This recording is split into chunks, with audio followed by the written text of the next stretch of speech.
In the last lecture, we discussed the force between charges. This force is given by Coulomb's law. That is, the force between two charges placed at a distance r is 1 by 4 pi epsilon 0 q1 q2 by r squared. That is the magnitude of the force. We also saw the expression for the force in a vector form. Then we defined the field of a charge and found the expression for the field of a charge q. Now, we shall introduce the concept of lines of force. Lines of force is a very important concept. This is common to all fields that you study in physics.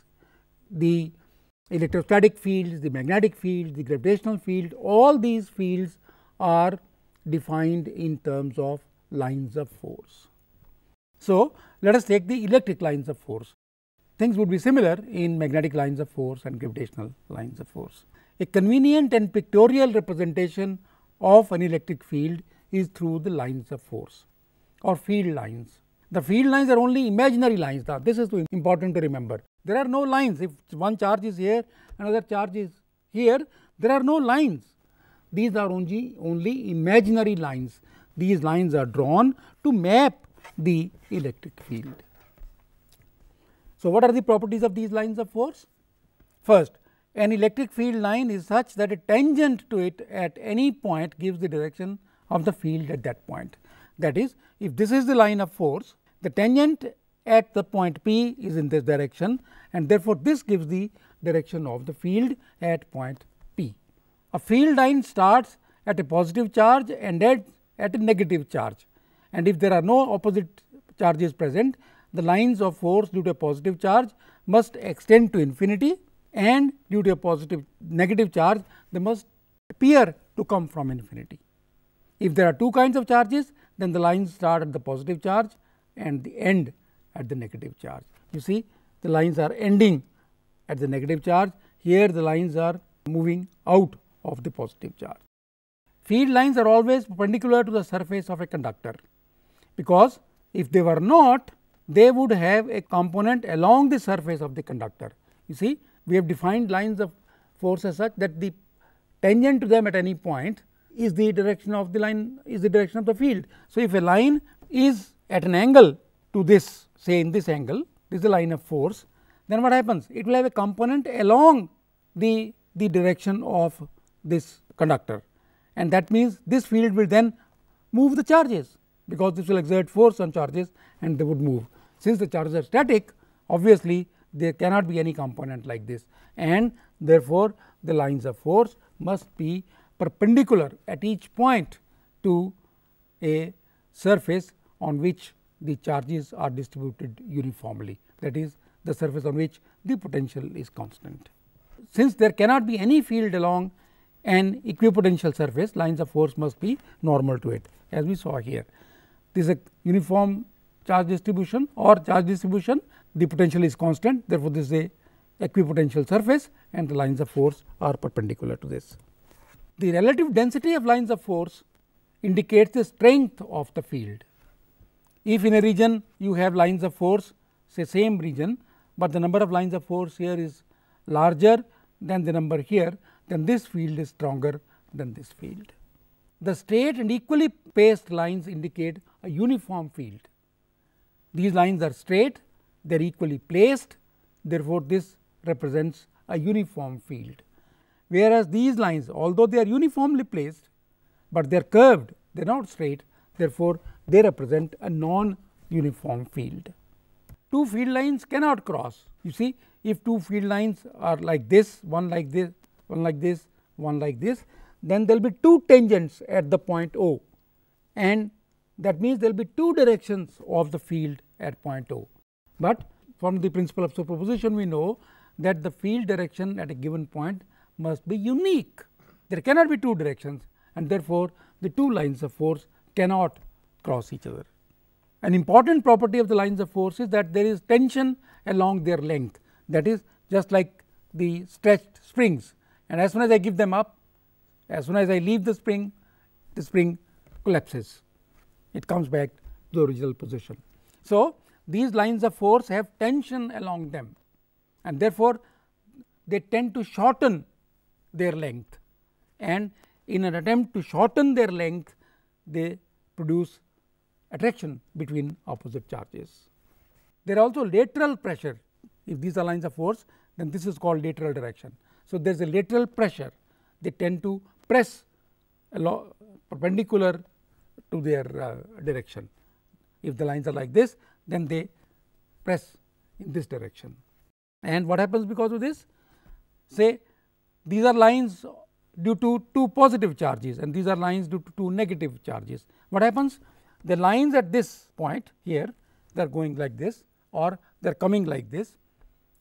They repel each other. There is a pressure in the sideways direction, and therefore, they produce repulsion in the charges. When there are two positive charges, or whether there are two negative charges, these lines of force, because of lateral pressure, produce repulsion in the charges. Now, if we have two plates, as we have in a capacitor, one positively charged, the other negatively charged, then the lines of force are from positive to the negative, away from the edges. Towards the edges, they are slightly bent, but away from the edges, these are the lines of force. To consolidate the concept of lines of force, we will take this very simple example, but very illustrative example at the same time. We have a isolated conducting sphere, uncharged, and we bring a charge, say in this case negative charge. What happens? This negative charge will induce a positive charge here and a negative charge there, and the lines of force must end at the negative charge. Therefore, the lines of force will be like this, and they must proceed from the positive charge. Therefore, they will be like this, and here the lines of force must be coming to the negative charge. If there is a positive charge, then it produces a negative charge on the near side and a positive charge on the far side, and the lines of force must emanate, must go away from the positive charge. So, they are going away, and here is the negative charge, here is a positive charge. Therefore, the lines of force go from positive to the negative charge, and positive charge, the lines are going away from the positive charge. So, this tells you what the properties is. In fact, this sums up the properties of lines of force. Let us take another example. As an application of the Coulomb's law and the use of symmetry of the system, let us find the electric field at the center of a semicircular wire of radius a, having charge lambda per unit length. Let me show you the diagram first. We have a semicircular wire which is uniformly charged. Per unit length, it has charge lambda. So, we are required to find the field at this point, at the center P of this semicircular wire. So, what happens? If there is a positive charge, then there is a charge on length dl, which is lambda times dl, and this produces a field in this direction, the field away from the positive charge in this direction, and a corresponding element here at m will produce a field in this direction. So, we can take the components of these fields, and we will see that this component along this direction, this component of this along this direction will be this, the component of this along this direction will be this. So, they will cancel. All that we have is the component in this direction, that is component of this in this direction. So, we can calculate, you see, in this direction. So, calculation is easy. The intensity of the field is lambda. You see, let me explain the geometry again.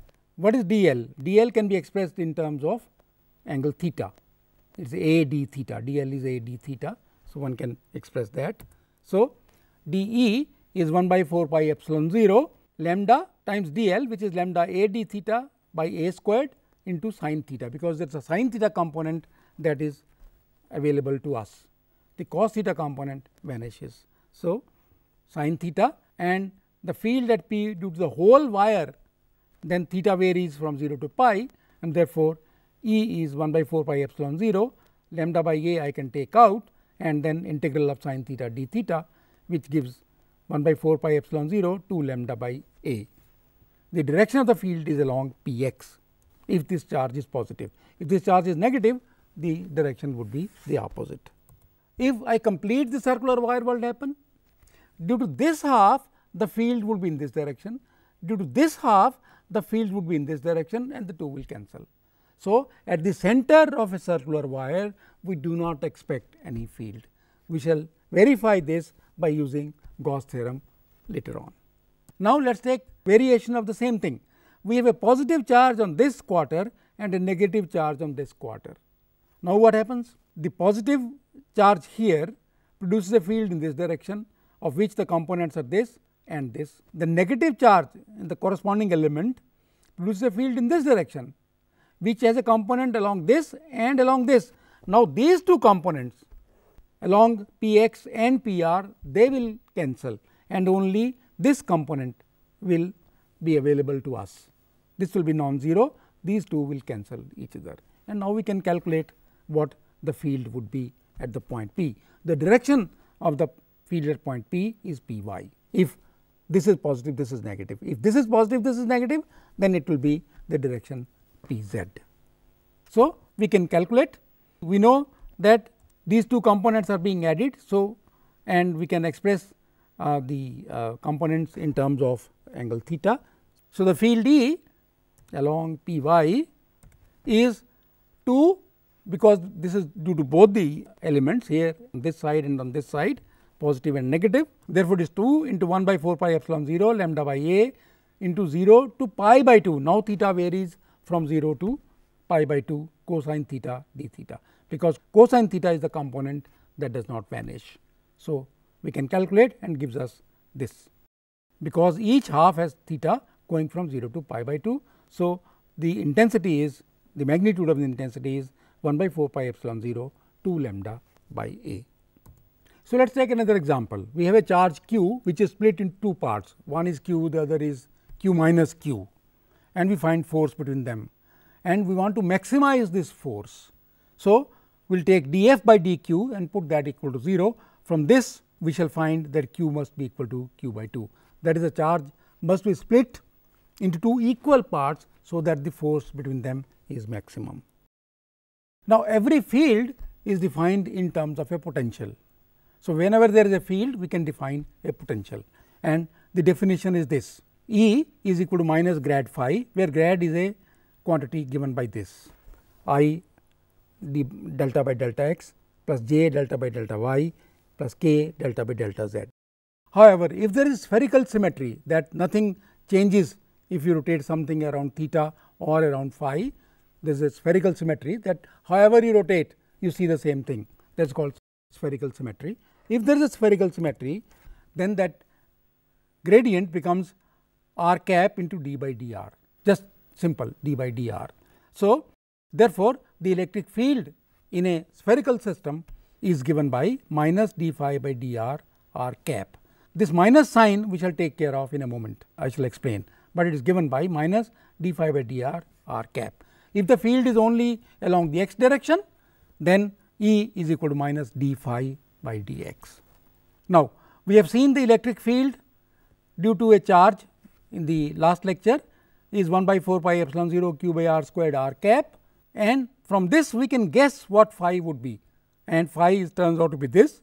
We can verify this, and we show that if I take d phi by dr, then we get this expression. So, that is why this negative sign was there, so that the field given by this, by the potential, has the same sign as the field itself. So, that is why minus sign was introduced for consistency, that the field given by this would be the same as this. So, knowing one of the quantities E or phi, we can find the other, and the units of electric field in terms of potential is volt per meter, because you know it is volt per meter. Now, suppose we have a positive charge here, what happens to the potential? The potential is 1 by r, potential is 1 by r, and therefore, the potential as r increases, the potential decreases. So, from the positive charge, the potential decreases. We also know that if I place a positive charge here, it will be repelled and therefore move in this direction. So, therefore, a positive charge moves from a higher potential to a lower potential. A negative charge on the other hand moves from a lower potential to a higher potential. Here again we also know that a positive charge if I place here, it will move in this direction, and this is the direction of negative, this is the direction of decreasing potential. Therefore, a positive charge moves in the direction of decreasing potential, a negative charge moves in the direction of increasing potential. So, here I show you this is a charge plus q, here is the potential is like this, decreasing towards infinity as r goes to infinity. So, as 1 by r. Now, a positive charge moves from higher potential to a lower potential, and a negative charge, red arrow, moves from a lower potential to a higher potential. That is, if I place a negative charge near a charge, it moves like this. If I have a positive charge here and if I place a positive charge here, that moves like this towards the lower potential, and a negative charge moves towards the higher potential. Here I show the potential due to negative charge. The potential is again 1 by r, but minus 1 by r this time. So, here it is at q equal to 0, it is minus infinity, and then it goes to infinity, at r goes increases. So, the shape is like this, and the positive charge moves from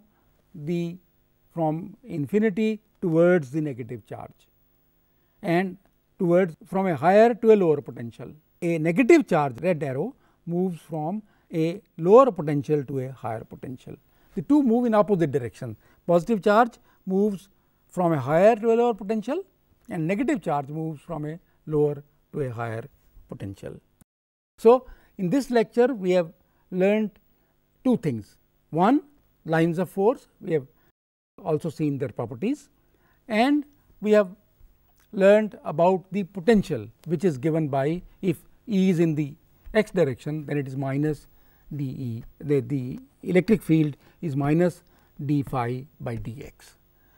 So, therefore, the unit of electric field is phi by x, that is volt per meter. In the next lecture, we shall take up the electric dipole, and we shall see how it behaves in an electric field, and so on.